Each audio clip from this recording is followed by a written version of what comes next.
अस्सलाम वालेकुम।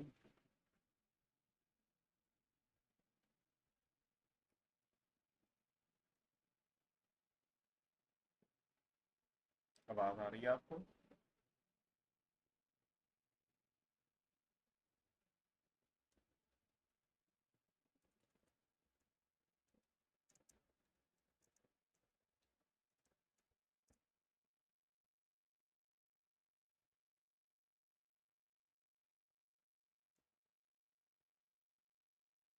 अस्सलाम वालेकुम।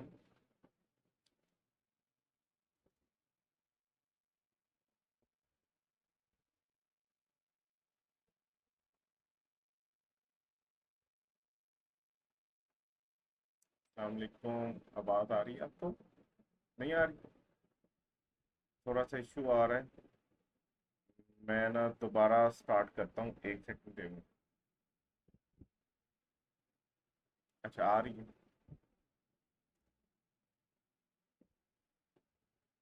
अब क्लियर आवाज़ आ रही है आपको? चलें, ठीक है। मुझे ये बताएं कि आपने जो कल वाला लेक्चर था उसको रिवाइज किया है? उसमें कोई क्वेश्चन तो नहीं है आपका? या प्रीवियसली जो कुछ आपने लेक्चर्स लिए हैं स्टार्ट वाले, उस पर कोई क्वेश्चन हो आपका?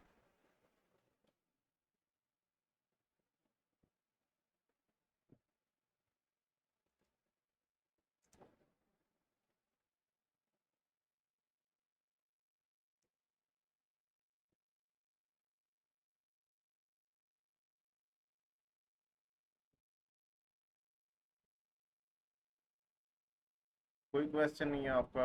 अच्छा, चलें, सही। एक मिनट वेट कर लेते हैं, मुबीन आ रहा होगा तो उसके बाद इंशाल्लाह हम स्टार्ट करते हैं।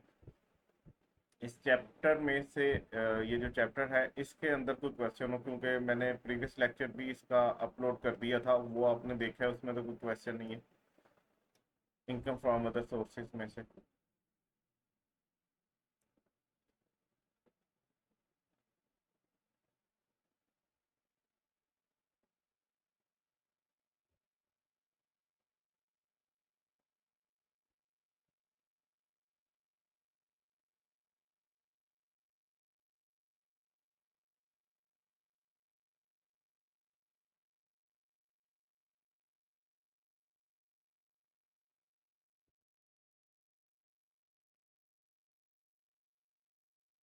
अच्छा, चलें। आपने ना अब जो हमारा चैप्टर सबसे पहले हमने जो किया है चैप्टर, वो चैप्टर 4 है। उसमें से आपने कुछ कॉन्सेप्ट जो है ना, वो एटलीस्ट अगर वीडियो नहीं भी देखते ना, तो आप नोट्स में से कुछ आपने जो है ना वो टॉपिक्स जो है ना वो आपने कवर करने हैं। एक सेकंड मैं इसको लॉग करता हूँ। अच्छा, आपने एक तो जो है ना, आपने पर्सन की डेफिनेशन जो है ना वो आपने अच्छे से करनी है। ठीक है, ये पर्सन की डेफिनेशन कर लीजिएगा। उसके बाद जो है वो हेड ऑफ इनकम जो है इसको कर लीजिएगा।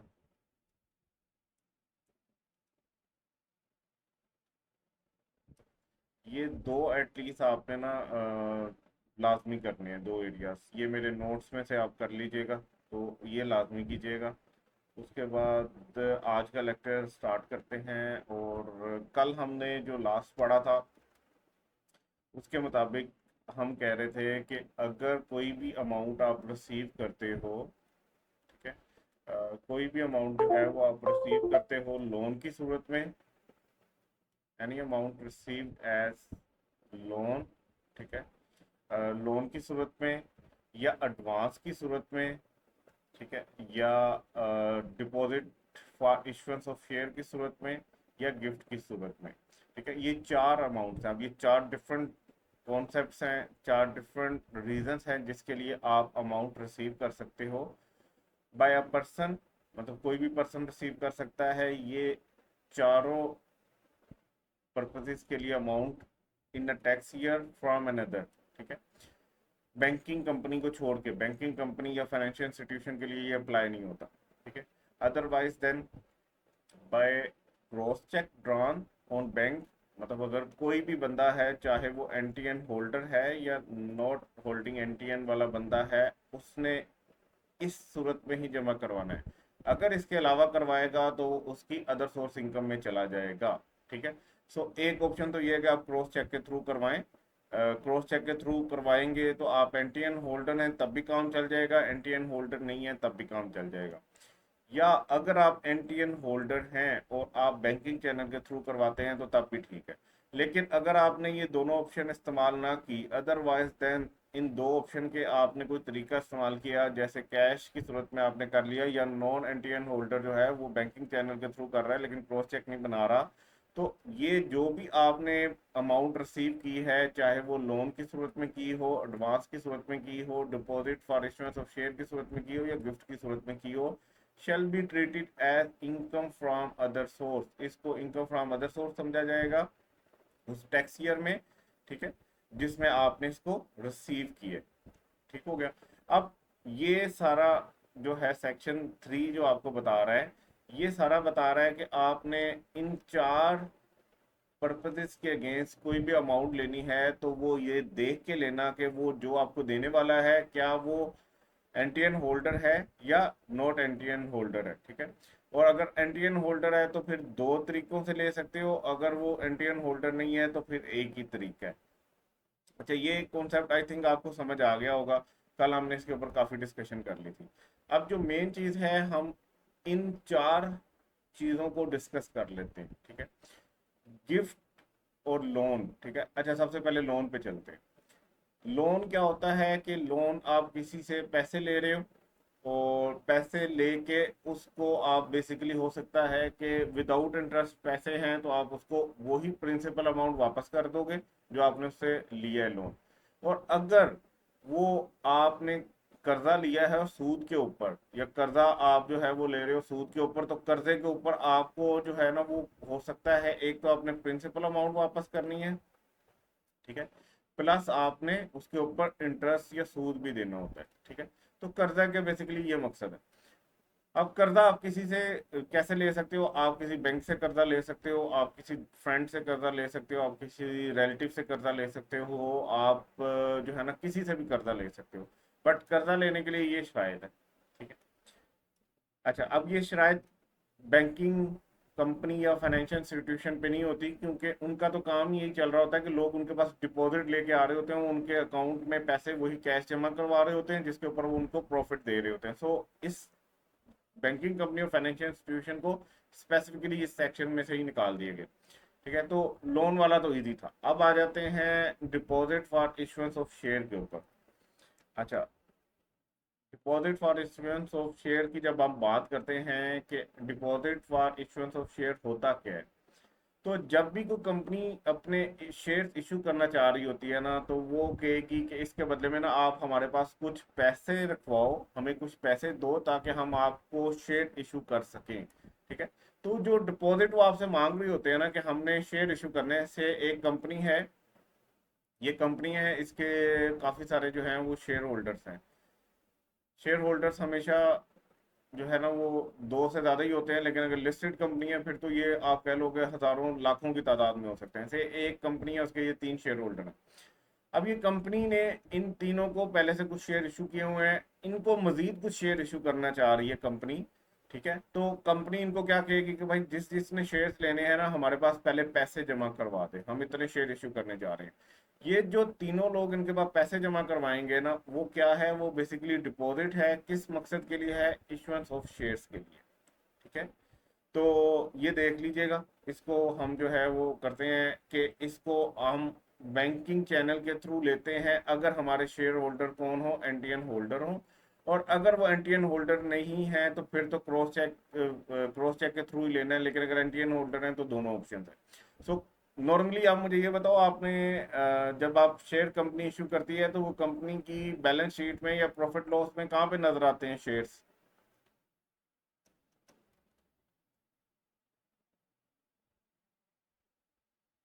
फॉर एग्जाम्पल, एक कंपनी अपने 3 शेयर होल्डर्स को शेयर इशू कर रही है, तो इनकी तरफ से क्रॉस चेक में पैसे आ गए।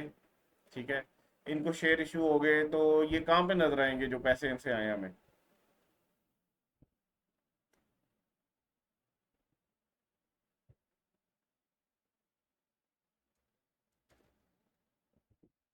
इक्विटी, बिल्कुल सही कह रहे हो।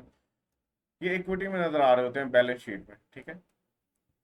ये अकाउंटिंग में भी इक्विटी है और टैक्स में भी इक्विटी ही समझे जाएंगे।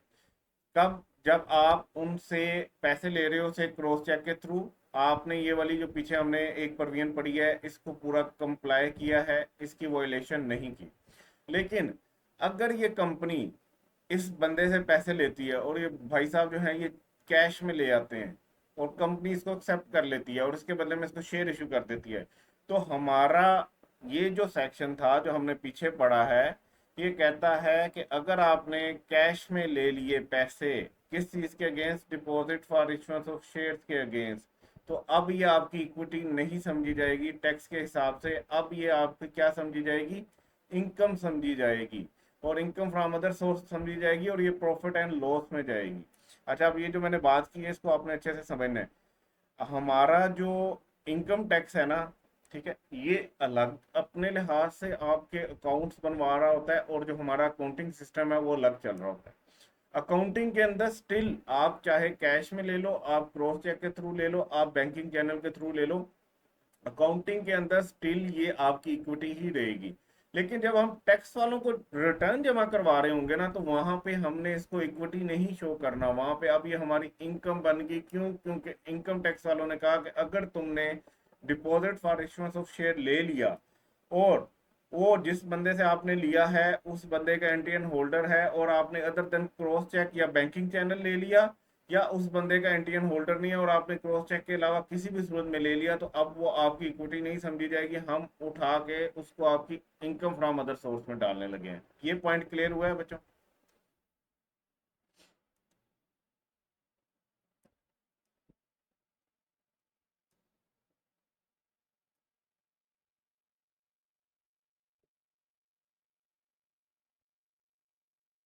बच्चों, पक्की बात है?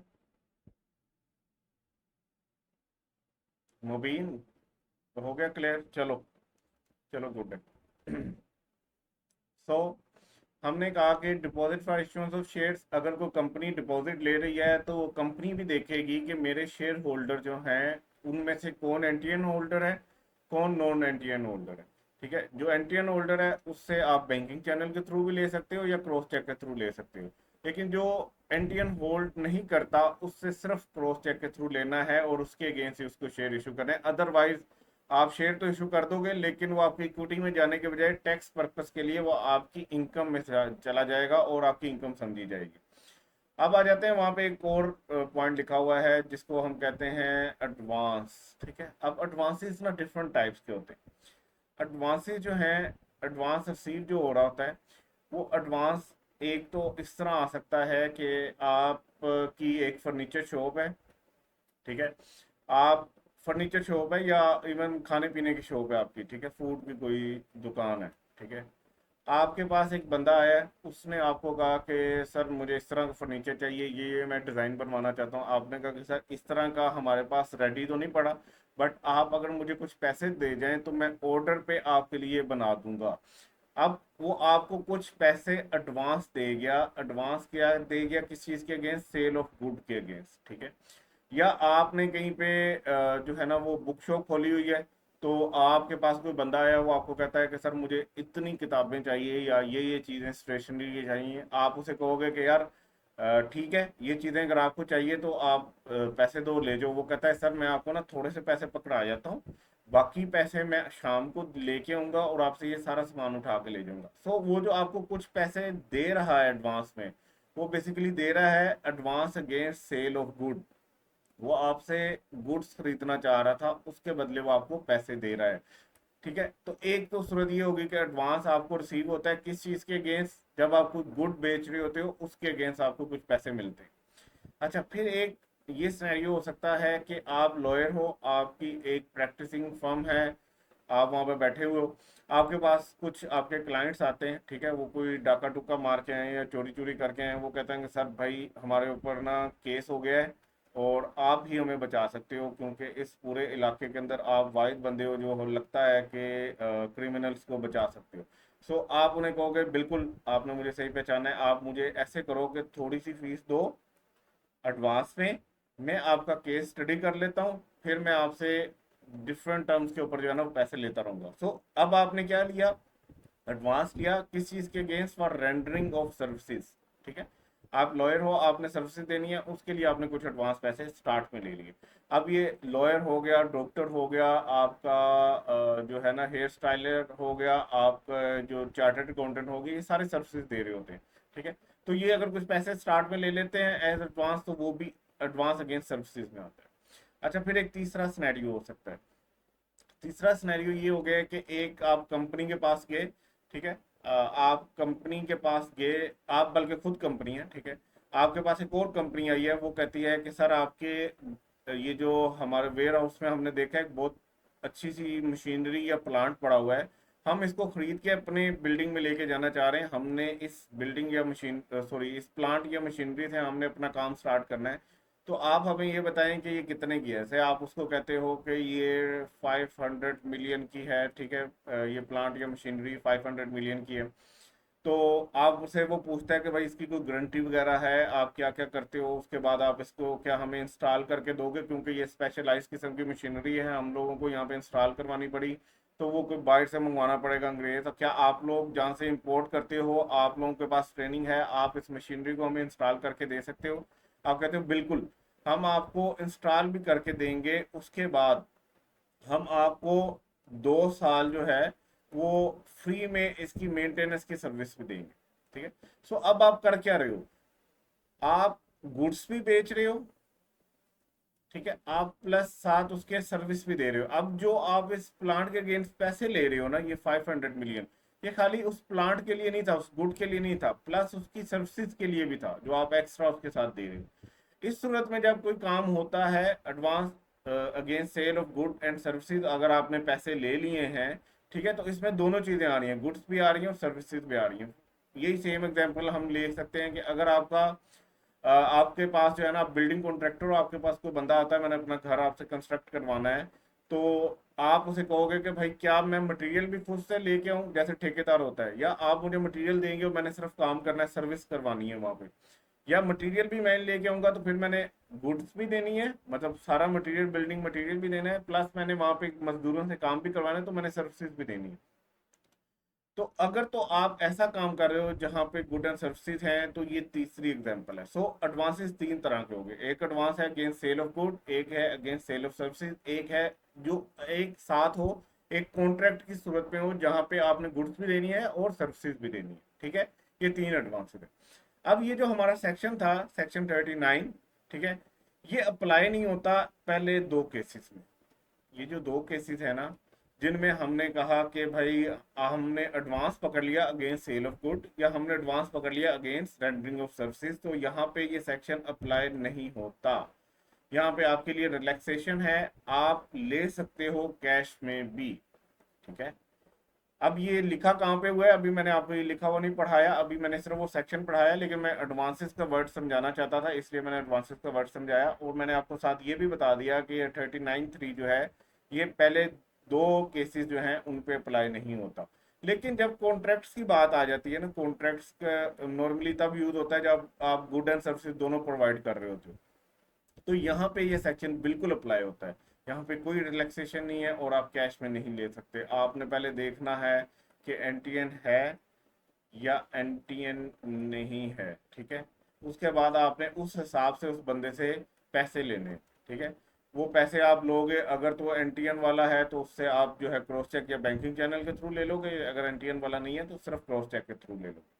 ठीक है, सो हमने ये जो पिछला हमारा था पॉइंट, इसमें हमने लोन भी समझ लिया, एडवांसेस भी समझ लिए, deposit for issuance of share भी समझ लिया, और गिफ्ट भी कल ऑलमोस्ट समझ लिया था। आई थिंक एक ये लास्ट स्लाइड रहती थी, ये लास्ट स्लाइड यही थी कि जब आपको गिफ्ट इन काइंड मिल रहा हो, तो फिर आपने सिर्फ दो चीज़ें देखनी है, क्या वो रिलेटिव से मिल रहा है या रिलेटिव से नहीं मिल रहा। लेकिन गिफ्ट इन कैश जब मिल रहा हो, मतलब पैसों की सूरत में मिल रहा हो, ये कैश जो है, ये वो जो दूसरा कैश है वो बात नहीं हो रही, ये कैश बैंक के में जो पैसे पड़े हैं उनके लिए भी यूज हो रहा होता है, जो आपके कैश इन हैंड है उसके लिए भी यूज हो रहा होता है, कैश एट बैंक और कैश इन हैंड दोनों की बात हो रही है। तो जब आपको गिफ्ट कैश की सूरत में मिल रहा होगा, तो फिर आपने ये भी देखना है कि रिलेटिव से मिला है या रिलेटिव से नहीं मिला। प्लस आपने ये भी देखना है क्या वो बंदा जो दे रहा है वो एनटीएन होल्डर है या एनटीएन होल्डर नहीं है। एनटीएन होल्डर है तो फिर क्रॉस चेक से भी दे सकता है, बैंकिंग चैनल से भी दे सकता है, और एनटीएन होल्डर नहीं है तो क्रॉस चेक से ही देना है। सो ये मैंने कल वाला टॉपिक जो है वो एक जो है ना उसका समअप कर दिया सारा। अब हम बात कर लेते हैं कि ये जो मैंने बात की कि ये पहले दो एडवांसेस के ऊपर अप्लाई नहीं होता, ये कहाँ पे लिखा हुआ है। सो ये लिखा हुआ है यहाँ पे, ठीक है। ये पिछला जो था वो सेक्शन 3 था, अब ये है सेक्शन 4। ये कहता है सब सेक्शन 3 जो पिछला सेक्शन था जहां पे आप सारी चीजें पढ़ रहे थे, शेल नॉट अप्लाई, वो अप्लाई नहीं होगा to an advance for sale of good और सर्विसेज, ठीक है, और सप्लाई ऑफ सर्विसेज। अब यहाँ पे वर्ड आया है और का, ठीक है। अगर यहाँ पे आया होता एंड का तो इसका मतलब है कि दूसरे वाले की बात हो रही होती, वो जो कॉन्ट्रैक्ट के अगेंस्ट होता है। यहाँ पे वो और का वर्ड यूज कर रहा है कि या आपने खाली गुड्स के लिए पैसे ले लिए एडवांस या खाली सर्विसेज के लिए ले लिए, तो फिर ये अप्लाई नहीं होगा। ठीक हो गया, क्लियर बच्चों यहाँ तक। इसके पीछे फिर मैं रीजन भी बता देता हूँ कि ऐसा वो क्यों कर रहे हैं, आपको इतनी रिलैक्सेशन क्यों दे रहे हैं। क्लियर बच्चों।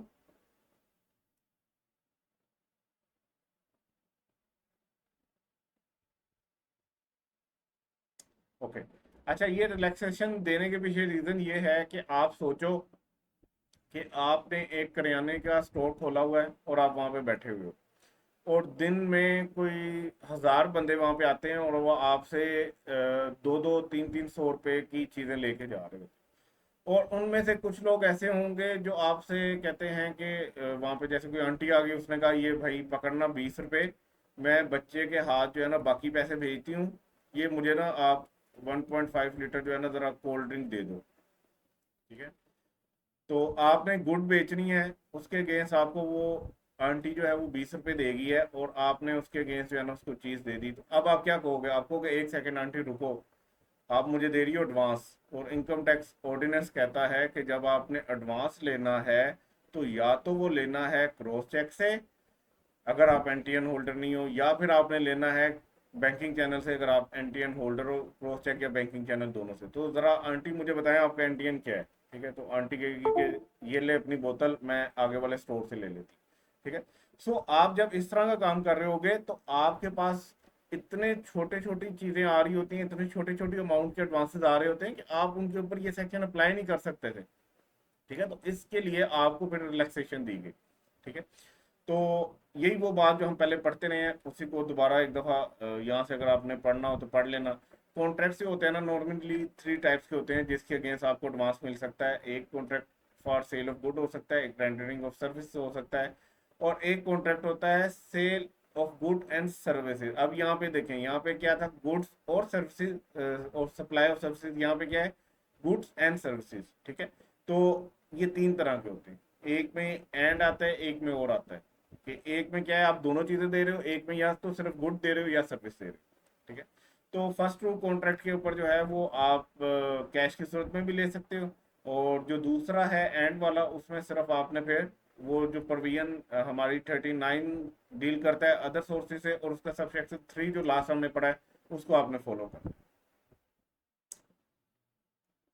ठीक है। नेक्स्ट चलते हैं।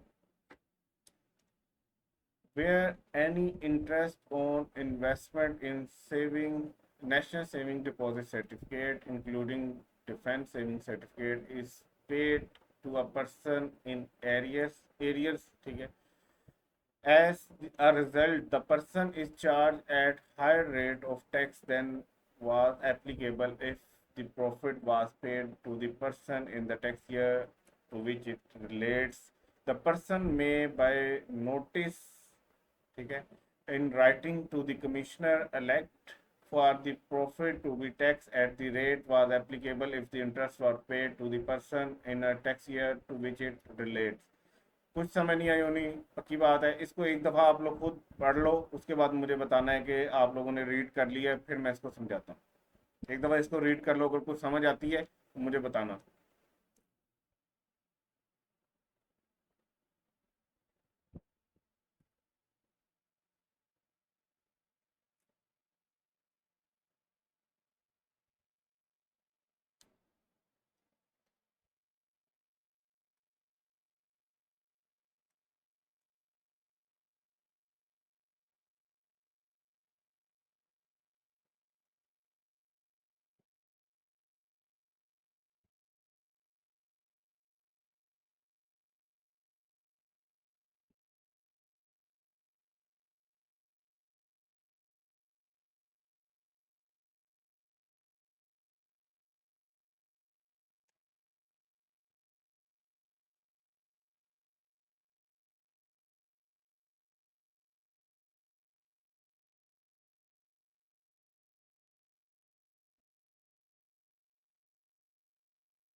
पढ़ लिया आप लोगों ने?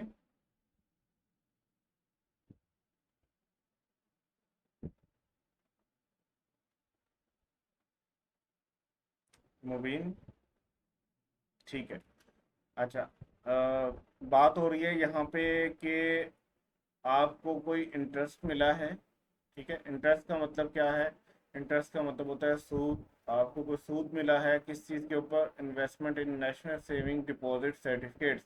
ये कोई खास सर्टिफिकेट्स होते हैं जो गवर्नमेंट इशू करती है। मतलब गवर्नमेंट की तरफ से इशू हुए होते हैं कुछ सर्टिफिकेट्स।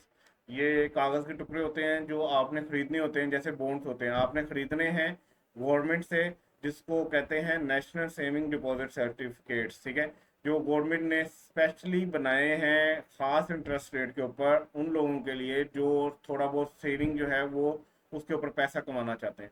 ठीक है, तो ये कागज़ के टुकड़े होते हैं जिनके ऊपर गवर्नमेंट की स्टैंप लगी होती है। ये जिस बंदे ने ये टुकड़े खरीद लिए, मतलब ये टुकड़ा खरीदने के लिए आपको पैसे देने पड़ेंगे, उसको इसके ऊपर फिर सूद मिलता रहेगा। ठीक है, और वो सूद नॉर्मली बैंक जो दे रहा होता है ना उससे थोड़ा ज़्यादा होता है। ठीक है, फिर ये सूद खाली गवर्नमेंट नहीं दे रही होती, हमारे फौजी भाई भी दे रहे होते हैं। डिफेंस सेविंग सर्टिफिकेट के ऊपर भी मिल रहा होता है आपको। ठीक है, फौजियों के लिए स्पेसिफिकली भी जो है ना वो किया जाता है, लॉन्च की जाती है स्कीम। वो भी आप खरीद सकते हो पैसे, और उसके ऊपर जो है आपके पैसे सेव होते रहते हैं, सेव भी हुए हुए हैं आपके पैसे। सेविंग एक किस्म की पड़ी हुई है, और प्लस उसके ऊपर आपको सूद भी मिलता जा रहा है। ठीक है, अब ये बात हो रही है कि अगर आपको कोई सूद मिला यहाँ पे इस सूरत में, या इसके अंदर ये भी शामिल है, इंक्लूडिंग का वर्ड यूज हुआ है। ठीक है, तो आपको ये पे हुआ जो सूद था इन एरियर्स, मतलब कि ये डिले होके मिला। ठीक है, डिलेड पैसे मिले आपको, लेट होके मिले। ठीक है, तो अब आपने क्या करना है? अब आपके पास जो है वो ऑप्शन है, वो ये, चलो यहाँ से पहले हम डिस्कस कर लेते हैं। फॉर एग्जाम्पल आप आज यहाँ पे खड़े हो। ठीक है, आपने क्या किया? 100 मिलियन की इन्वेस्टमेंट कर दी किसी डिफेंस सेविंग सर्टिफिकेट के अंदर। आज आप यहाँ पे खड़े हो।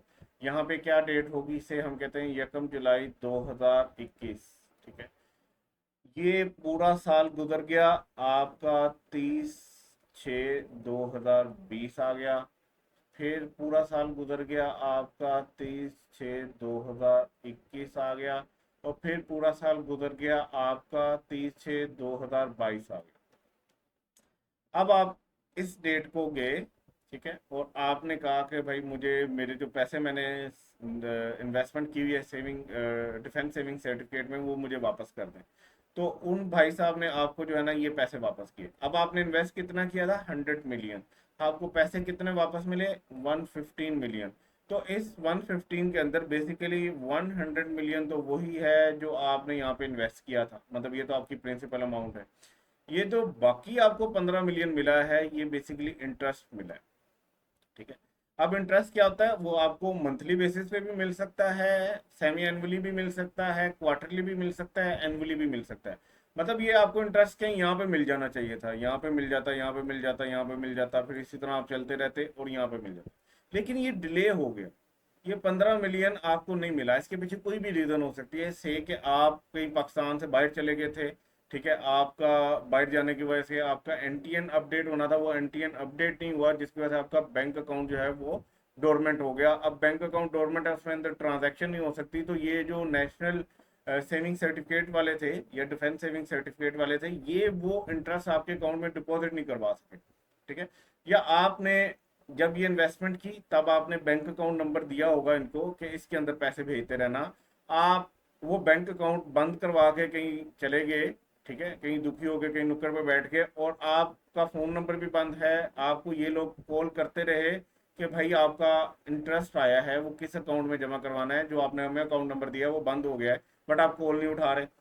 अब इनके पास कोई ऑप्शन नहीं है कि वो आपको पैसे दे सकें। ठीक है, सो उन्होंने कहा कि ठीक है, हम जमा करते रहते हैं, जब ये अल्लाह का बंदा जागेगा आएगा हमारे पास तो हम इसको पैसे दे देंगे। सो अब उनके पास आपके पेंडिंग पड़े हुए थे पिछले टाइम के बकाया जात, जिनको कहते हैं एरियर्स। ठीक है, ये बकाया पैसे उन्होंने अब आपको दिए हैं। अब ये डिलेड इनकम आई है आपके पास। ये इनकम यहाँ पे कहीं पे आ जाती तो इसके ऊपर इस साल में टैक्स हो जाना था, यहाँ पे कहीं पे आ जाती तो इस साल में टैक्स हो जाना था, यहाँ पे आ जाती तो इस साल में टैक्स हो जाना था, बट आपको वो आज मिली है। ठीक है, 23/6/2022 को मिली है। अब आपको एक साथ 15 मिलियन मिल गया, ये आपकी इनकम नहीं है, इसको इनकम तो नहीं समझ रहे। ये तो आपकी वही प्रिंसिपल अमाउंट है जो आपने इन्वेस्ट की थी, इसके ऊपर तो कोई टैक्स नहीं है। आपकी इनकम क्या है, जो आपको उसके ऊपर इंटरेस्ट मिला है। तो अब आपको 15 मिलियन का इंटरेस्ट मिल गया। अब आपको जब ये 15 मिलियन के इंटरेस्ट के ऊपर इस साल टैक्स देना पड़ेगा 2022 में, तो जाहिर सी बात है आपको उसके ऊपर रेट ज्यादा लगेगा। क्यों? क्योंकि आप हायर स्लैब रेट में चले जाओगे, वहां पे आपकी इनकम ऐड होने की वजह से ज्यादा रेट आपको जो है ना वो सिलेक्ट करना पड़ेगा, तो रेट ज्यादा लगेगा। ठीक है, अब आपने आई थिंक जो है ना वो अभी तक वो नहीं देखा होगा, मानूर हमारे स्लैब रेट्स होते हैं जिनके ऊपर टैक्स लगता है। मुबीन इस बात को ज़्यादा बेहतर समझ रहा होगा कि मैं क्या कह रहा हूँ, कि डिफरेंट स्लैब रेट्स होते हैं जिनके ऊपर हमें टैक्स देना पड़ता है।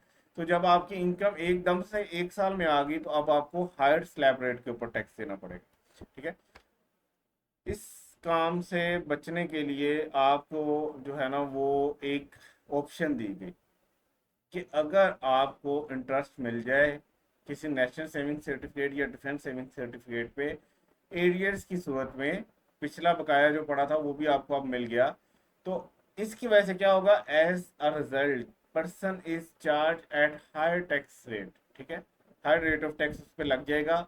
देन वाज एप्लीकेबल, जो कि उस पर लग रहा होता, if the profit was paid to the person in the tax year to which it relates. वो कहता है कि भाई अगर आपको ये 15 मिलियन मिले हैं ना, अगर ये 15 मिलियन का मतलब है कि इसको 3 सालों पे डिवाइड करूँ, तो 5 मिलियन यहाँ पे मिलना था, 5 मिलियन यहाँ पे मिलना था, 5 मिलियन यहाँ पे मिलना था।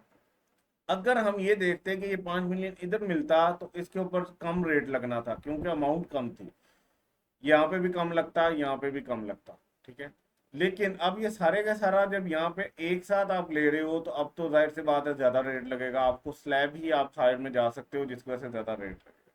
ठीक है, तो आपको, सॉरी, आपको फिर वो ऑप्शन देता है कि अगर ऐसी सूरत हो, द पर्सन में बाय नोटिस, आप एक नोटिस लिखो, किसको, इन राइटिंग लिख के कमिश्नर को दे दो कि भाई मैं इलेक्ट कर रहा हूं, मैं इलेक्ट का मतलब यह है कि मैं चूज कर रहा हूं for the profit to be taxed at the rate that was applicable if the interest was paid to the person in the tax year to which it relates। तो आप उसे कहोगे भाई मैं ये सिलेक्ट कर रहा हूँ कि मैं जिस तरह मुझे ये इनकम पिछले 3 सालों में मिलनी थी, मैं इसी तरह इसको 3 सालों में बैक जाके इसके ऊपर टैक्स दूंगा, मैं एक साथ नहीं टैक्स देना चाहता हूँ। आपके पास दोनों चॉइसेस हैं। ठीक है, आपके पास दोनों चॉइसेस हैं। आप उसको इस साल भी दे सकते हो, यहाँ पे भी टैक्स करवा सकते हो, अगर आपको लगता है कि यार मेरे स्लैब पे कोई बहुत ज्यादा फर्क नहीं पड़ा। ठीक है, और आपके पास ये ऑप्शन भी है कि आप इधर जाके भी करवा सकते हो, इधर जाके भी करवा सकते हो, इधर जाके भी करवा सकते हो। नवीन, अगर आप याद करो तो ये हमने रॉयल्टी वाले केस में पढ़ा था, जहाँ पे जो आपका ऑथर होता है वो एक सर्टेन टाइम पीरियड ज़्यादा लगाने के बाद अपनी कोई बुक लिखता है, और जब वो बिकती है तो हम उसको ऑप्शन देते हैं कि यार आप बैक 3 ईयर्स के अंदर डिवाइड कर लो। यहाँ पे बैक 3 ईयर का कॉन्सेप्ट नहीं है, यहाँ पे हो सकता है पिछले 10 सालों का इंटरेस्ट आप मिला हो तो 10 सालों में डिवाइड करना पड़ेगा, बट ये कॉन्सेप्ट वही है। ठीक है, क्लियर?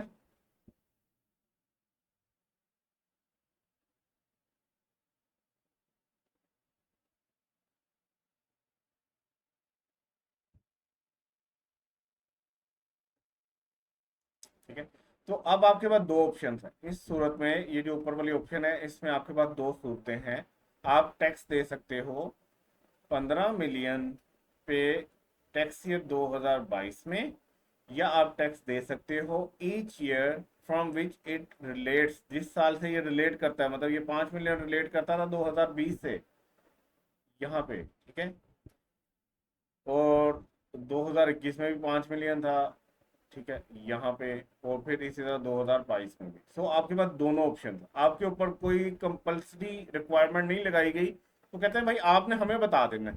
ठीक है, आपने हमें बता देना है कि आप क्या करना चाह रहे हो, आप उस तरह कर सकते हो, लेकिन बता देना, बता के करना, जो भी हरकत करनी है उसको बता के करनी है। किसको बताना है, वो हमने बताना है अपने इन कमिश्नर साहब को।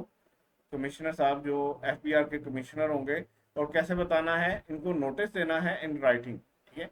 अच्छा, कुछ प्रोविजंस होती हैं जहाँ पे हम कमिश्नर से अप्लाई एप्लीकेशन दे के उनसे इजाज़त मांगते हैं, और ये वाली जो प्रोविजन है ये कह रही है कि बस नोटिस दे के बता दो इनको, ठीक है। आपने इनसे इजाज़त लेने की जरूरत नहीं है, ये वाला आपको इजाज़त है हमारी तरफ से, लेकिन बता देना, ठीक है। तो इलेक्ट का मतलब क्या होता है, सेलेक्ट करना कि ये वाली मैं ऑप्शन सेलेक्ट कर रहा हूँ या ये वाली मैं चॉइस ले रहा हूँ, ठीक है। और एरियस का क्या मतलब होता है, एरियस का मतलब होता है बकाया, ठीक है। आपके कोई इंटरेस्ट बकाया पड़ा था उनके पास, वो एक साथ मिल गया, ठीक है। और यहाँ पे कोई मुश्किल वर्ड है नहीं, ठीक है। आगे इसी का ही 4A सेक्शन का ही एक सब सेक्शन है जो कि ये कहता है कि एन इलेक्शन, अब ये इलेक्शन वो नहीं है जो वोट डालने वाला होता है, ये इलेक्शन जो है ये यहाँ से ही निकला है, अभी जो हमने इलेक्ट का वर्ड पढ़ा है ना कि चूज करना, ठीक है, ये इसी वर्ड से लिखा है। यहाँ पे वो लिख रहे थे, ये लीगल लैंग्वेज होती है इस तरह की कि वो उसमें कुछ वर्ड्स जो है ऐसे लिख रहा होता है जो हम जनरली किसी और पर्पज के लिए यूज कर रहे होते हैं। यहाँ पे हमने इलेक्ट का वर्ड किया था ना कि हमने इस चीज को सिलेक्ट कर लिया, इस चीज को चूज कर लिया, सेम यहाँ पे भी इलेक्शन का वर्ड यूज हो रहा है कि अगर हम कोई ऑप्शन या कोई चॉइस को हम ले लेते हैं as above, shall be made by the due date for furnishing the person return for the tax year in which it was received, ठीक है। वो कहते हैं आपने जो भी फैसला लेना है ना कि आपने एक साल में उसके ऊपर टैक्स देना है या पिछले सारे उन सालों के हिसाब से टैक्स देना है जिसमें वो इनकम थी, तो आपने ये फैसला ले लेना है तब तक जब तक वो आपकी रिटर्न जो है वो सबमिट होनी है। अब रिटर्न कब सबमिट होती है, एक सेकंड, फॉर एग्जाम्पल ये हमारा साल है 1 जुलाई 2021 से 30 जून 2022 तक का हमारा साल है। यहाँ पे हमारा साल खत्म हो गया, टैक्स ईयर 2022 जो है ये यहाँ पे खत्म हो गया। अब जैसे ये 30 जून होता है इसके ऊपर ही हमने टैक्स रिटर्न नहीं दे देनी, हमें एफपीआर अलाउ करता है कि आप इसके बाद जुलाई का महीना ले लो, अगस्त का महीना ले लो और सितंबर का महीना भी ले लो, ठीक है। आखिरी डेट जो है ना सितंबर की 30 सितंबर, इससे पहले पहले मतलब 3 महीने के अंदर अंदर आपने टैक्स रिटर्न जमा करवा देनी है। टैक्स रिटर्न मतलब आपके टैक्स के गोशवारे जिनकी बड़ी ऐड चल रही थी, अभी ये 30 सितंबर कुछ दिन पहले गुजरी है, तो आपकी ये रिटर्न होती है जिसमें आप अपनी इनकम, अपने असासे, ये सारा कुछ डिक्लेयर कर रहे होते हो, ठीक है। तो अभी हम ये पूरा जो सब्जेक्ट पढ़ रहे हैं ये हम रिटर्न बनाने के लिए ही पढ़ रहे हैं कि अल्टीमेटली हमने रिटर्न कैसे बनानी है, जो हम जितनी भी वर्किंग कर रहे होते हैं income from other source, basically आप रिटर्न बना रहे होते हो, ठीक है। तो ये रिटर्न कब जमा करवानी होती है, 30 सितंबर, ये 3 महीने का टाइम है। अब ये 3 महीने का टाइम ही आपको वो दे रहा है कि इसी 3 महीने के अंदर अंदर भाई अपनी डिसीजन ले लेना कि तुमने कौन सी ऑप्शन सेलेक्ट करनी है, ठीक है। और वो उसके साथ जब आपने रिटर्न जमा करवानी है उसके साथ ही सिलेक्ट करके हमें उसके ऊपर टैक्स दे देना, ठीक है। लेकिन कमिश्नर इजाजत दे सकता है कि भाई इसमें थोड़ी सी एक्सटेंशन ले लो, आप अपनी रिटर्न भी थोड़ी लेट कर लो, 15 दिन के लिए लेट कर लो, और इसमें डिसीजन अभी अभी आप नहीं ले पा रहे तो वो भी 15 दिन का एक्स्ट्रा टाइम दे सकता है, ठीक है। तो कमिश्नर से आप कह सकते हो कि भाई मुझे ना थोड़ा सा टाइम दे दो, मुझे समझ नहीं आ रही कि मैं क्या करूँ, ठीक है। मैंने अपने कंसल्टेंट से डिस्कस करना है, उससे मैं पूछूंगा कि क्या मैं इसके ऊपर एक ही दफ़ा टैक्स दूँ तो मुझे ज़्यादा टैक्स तो नहीं पड़ रहा, और अगर वो कहेगा ज़्यादा पड़ रहा है तो मैं फिर इसको उन सारे सालों में दूंगा जिन सालों से ये रिलेट करता है। क्लियर, ठीक है। और नीचे वो एक सेक्शन में ये कहता है this section shall not apply to any income that is chargeable under any other head of income और fall under final tax regime. मतलब वो कहता है ये वाला सेक्शन सिर्फ कब अप्लाई होगा, जब आपकी इनकम कौन सी है, इनकम फ्रॉम अदर सोर्स जो हम चैप्टर पढ़ रहे हैं, अगर ये किसी और हेड ऑफ इनकम से है तो फिर ये सेक्शन अप्लाई नहीं होगा, या अगर फाइनल टैक्स की इनकम है तो फिर भी अप्लाई नहीं होगा। क्लियर, ओके, आगे चलें।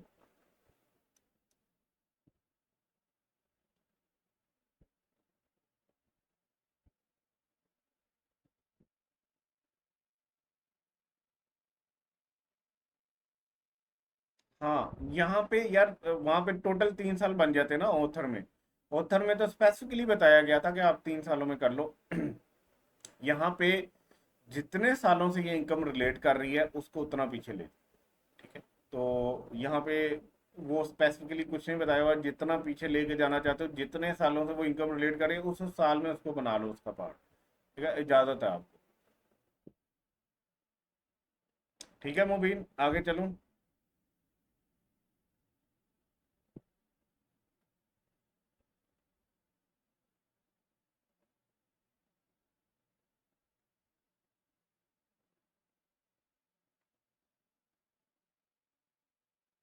मुबीन, चलो। ये हमारा हो गया। अच्छा, अब हम बात कर लेते हैं सेक्शन 40 की। ये सेक्शन कहता है कि आपको कुछ डिडक्शंस की इजाज़त है जब आप income chargeable under the head income from other sources calculate कर रहे होते हैं। ठीक है, जिनको हम कहते हैं एडमिसिबल डिडक्शंस। अब हमने इनकम फ्रॉम प्रॉपर्टी पढ़ा था, वहां पे हमने एडमिसिबल डिडक्शंस पढ़ी थी। ठीक है, यहाँ पे भी एडमिसिबल डिडक्शंस कुछ बताई गई हैं। ठीक है, और नॉर्मली जो हमारे हेड ऑफ इनकम है ना, उनमें बताया जाता है कि आपको ये खर्चे जो है ना, 1 2 3 4 5 6 ये खर्चे जो है ना वो डिडक्ट करने की इजाज़त है। अच्छा, अब आपके लिए मानूर, आपके लिए क्योंकि ये नई चीज़ है तो मैं आपको बताता हूँ। फॉर एग्जाम्पल, आपकी रेंट की इनकम है, रेंट की इनकम आई है। ठीक है, वो आई है 100 रुपये। इसमें अगर आप 100 रुपये पे टैक्स दोगे तो वो ज़्यादा ही लगेगा। मतलब इसके ऊपर से हम, ये मैं वैसे बता रहा हूँ, ये एक्चुअली नहीं है, मैं सिर्फ आपके लिए आसान करने के लिए बता रहा हूँ। इसके ऊपर से है कि हमने 15% टैक्स देना हो तो वो बन गए 15 रुपये। ठीक है, लेकिन अगर मुझे कानून इजाज़त दे दे कि इसमें से कुछ खर्चे लेस कर सकते हो, आप एडमिजिबल डिडक्शंस कर सकते हो जिनकी इजाज़त है, तो से कि मैं इसमें से जो है ना कुछ खर्चा लेस कर दूं। जैसे प्रॉपर्टी टैक्स दिया हो मैंने अपनी बिल्डिंग पे, से वो मैं कहता हूँ 50 रुपये का मैंने वो दिया था, तो मैं इसमें से लेस कर दूं तो अब मेरे पास पैसे आ गए ये। अगर मुझे ये खर्चा लेस करने की इजाज़त है, इसका मतलब यह है कि मुझे एक गवर्नमेंट की तरफ से फेवर मिल रही है कि जितनी तुम्हारी इनकम है उसमें से कुछ खर्चे लेस कर लो, और ताकि आपकी इनकम कम रह जाए, अब इसके ऊपर टैक्स लगा लो। अब इसके ऊपर मैं 15% लगाऊंगा तो ये 7.5%, 7.5 रुपये बनेगा।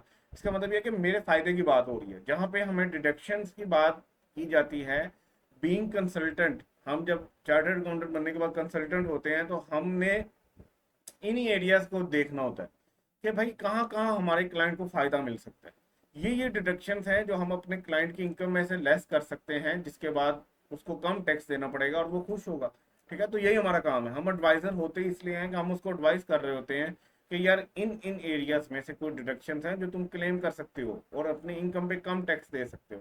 ठीक है, तो ये बहुत इंपॉर्टेंट होते हैं, ये हमारे फायदे के लिए होते हैं।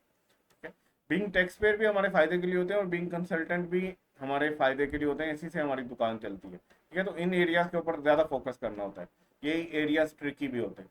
अब जो बाकी हेड्स ऑफ इनकम है ना, वहाँ पे स्पेसिफिकली बताया गया है कि भाई अगर प्रॉपर्टी की इनकम है तो उनमें से ये 8 7 3 2 1 कोई भी एक लिस्ट होगी, ये खर्चे उसमें से लेस कर सकते हो। लेकिन जब हम बात करते हैं इनकम फ्रॉम अदर सोर्स की, ये वाले हेड ऑफ इनकम, तो इसमें वो कहता है कि आप जो है in computing the income under the income from other source a deduction shall be allowed for any expense. ठीक है, यहाँ पे जरा हमारा टैक्स वाला दरिया दिल हो गया है। उसने कहा एनी एक्सपेंस, कोई भी एक्सपेंस जो दिल करता है लेस कर लो। हालांकि हमने इनकम फ्रॉम प्रॉपर्टी भी पढ़ा है, उसमें स्पेसिफिकली बताया गया था कि ये खर्चे लेस कर सकते हो, इसके अलावा कुछ नहीं लेस कर सकते। यहाँ पे उसने जरा आपको थोड़ा सा जो है ना वो हल्का हाथ रखा है। वो कहता है एनी एक्सपेंस इसमें से लेस कर सकते हो, paid by the person if the expenditure is paid in driving income. लेकिन शर्त ये है कि ये खर्चा किस लिए हो, आपकी इनकम ड्राइव करने के लिए हो।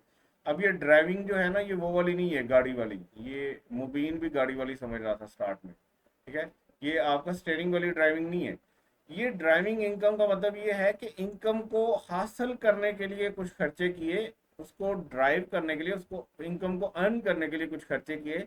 ये खर्चे वो होने चाहिए जो उसको अर्न करने के लिए किए हैं, तो फिर इजाजत है। फिर जो दिल करता है इसमें से एक्सपेंस लेस कर लो। होएवर, लेकिन साथ शर्त भी रख दी, no deduction will be allowed for an expenditure of capital nature. कहता है लेकिन मैंने ये बात कर दी है कि अपनी मर्जी से जो खर्चे हैं लेस कर दो अगर वो इनकम ड्राइव करने के लिए किए हैं, लेकिन एक खर्चा ना लेस करना। वो खर्चा कौन सा है? कैपिटल नेचर का।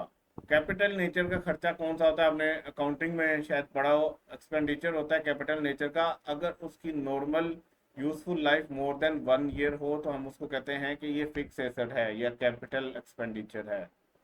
ये पढ़ा था?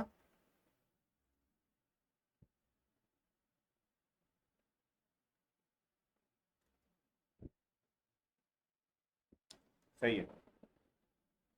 तो वो आपको कहता है कि आपको सारे खर्चे लेस करने की इजाज़त है अगर आपने उसको इनकम ड्राइव करने के लिए किए हैं, लेकिन एक खर्चा करने की इजाज़त नहीं है जो कि है कैपिटल नेचर का। मुबीन समझ आ गई है?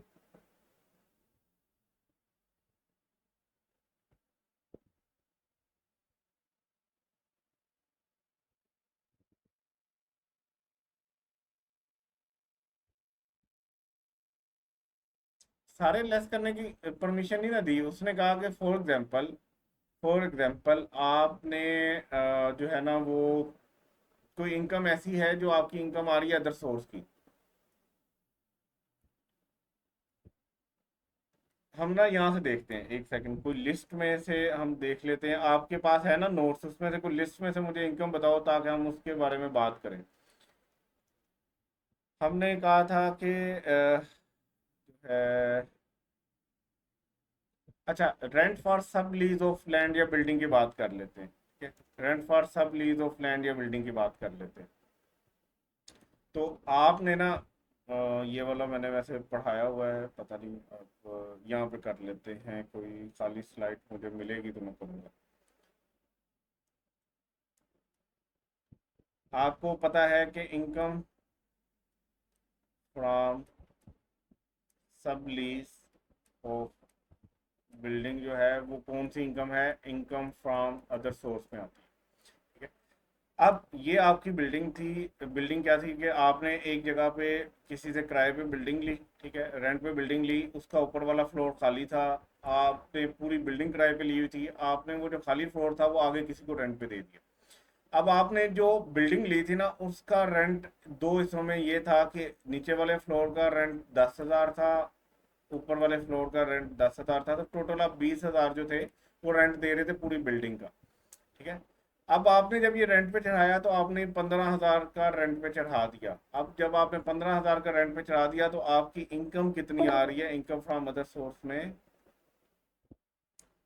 वो इनकम आ रही है आपकी, रेंट जो है सब लीज के ऊपर रेंट जो आ रहा है वो आ रहा है 15,000, ठीक है? अब इससे रिलेटेड खर्चे मैंने लेस करने हैं, तो मैं क्या कह सकता हूँ? मैं कह सकता हूँ कि भाई इसको ड्राइव करते हुए ये जो 15,000 कमाने के लिए मुझे खर्चा करना पड़ा वो ये था कि मैंने इसको पहले रेंट पे लिया हुआ था, तो मैंने रेंट एक्सपेंस जो अपना है वो इसमें से मैं 10,000 का लेस कर लेता हूँ इस रूम का, तो बाकी 5,000 के ऊपर अब मैं दूंगा। अब वो आपको जर्नल कह रहा है, देखो इस जो चैप्टर के अंदर ना उसने जब बताया था ना कि आपने इस चैप्टर के अंदर इन इन इनकम को शामिल करना है, तो उसने कहा था हर वो इनकम शामिल कर देनी है जो बाकी हेड ऑफ इनकम में नहीं जा रही, ठीक है? लेकिन ये कुछ नीचे लिस्ट है, ये तो लाजमी इसमें ऐड करना, लेकिन इसके अलावा भी अगर कोई इनकम आपको लगता है कि ना वो इनकम फ्रॉम सैलरी है, ना इनकम फ्रॉम प्रॉपर्टी है, ना इनकम फ्रॉम कैपिटल गेन है, ना इनकम फ्रॉम बिजनेस है, तो वो भी इसमें डाल सकते हो। जब उसने इतना इसको इजी कर दिया कि आप इसमें सारा कुछ कर सकते हो, ऐड कर सकते हो, तो फिर उसने आपको ये भी कहा कि देखो जब आप कोई ऐसी इनकम ले आओगे जिसके बारे में हमने लिखा नहीं हुआ लेकिन आपको लगता है इनकम फ्रॉम अदर सोर्स में है, तो फिर हम आपको इतनी भी इजाजत देते हैं कि आपको लगता है ना कि वो इनकम कमाने के लिए जो जो आपने खर्चे किए हैं तो वो भी उसमें से लेस कर लेना, ठीक है? ये थोड़ी सी उसने जनरल बात रखने के लिए ये वाला सेक्शन लिख दिया कि क्योंकि इनकम्स बहुत ज्यादा आ यानी इनकम फ्रॉम अदर सोर्स में हर वो इनकम जो किसी और हेड में नहीं कैटेगराइज हो रही उसको उठा के हमने इनकम फ्रॉम अदर सोर्स में डाल देना है। तो जब ये हम हरकत करते रहेंगे तो हमें फिर पता नहीं चलेगा ना कि हर हर दुनिया के एक्सपेंस के बारे में तो वो लिख नहीं सकते इनकम टैक्स में। तो उसने फिर कहा कि आप खुद देखो जो जो खर्चे आपको लगता है ना कि इनकम कमाने के लिए हमने किए हैं तो उसको उसमें से लेस करते जाओ, हम इजाजत देते हैं, लेकिन एक खर्चा ना लेस करना तुम्हारी मेहरबानी, वो ये है कैपिटल नेचर का, ठीक है? क्लियर?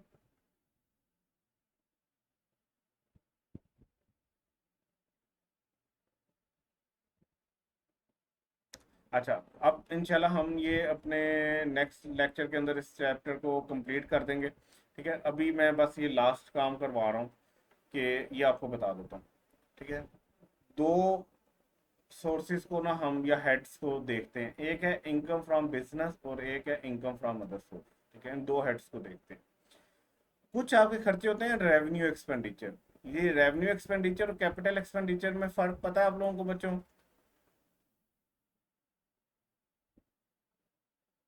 रेवेन्यू एक्सपेंडिचर कौन से होते हैं और कैपिटल एक्सपेंडिचर कौन से होते हैं?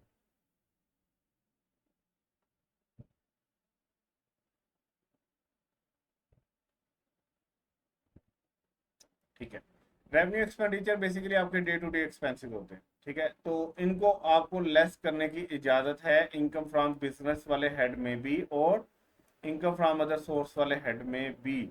ठीक है, कैपिटल एक्सपेंडिचर की एक फॉर्म जो है ना, वैसे तो वो परचेज ऑफ एसेट होता है, क्या जब आप एसेट खरीद रहे होते हो तो वो आपका कैपिटल एक्सपेंडिचर है। लेकिन इससे रिलेटेड एक ये भी होता है कि जब आप उस एसेट को डेप्रिसिएट कर रहे होते हो तो आप कैपिटल एसेट को आहिस्ता आहिस्ता कम करके एक्सपेंस आउट कर रहे होते हो। बिजनेस में, इनकम फ्रॉम बिजनेस में ये अलाउड है, लेकिन इनकम फ्रॉम अदर सोर्सेज में इसकी इजाजत नहीं है, जो ये वर्डिंग वो लिख रहा है, ये वाली। ठीक है,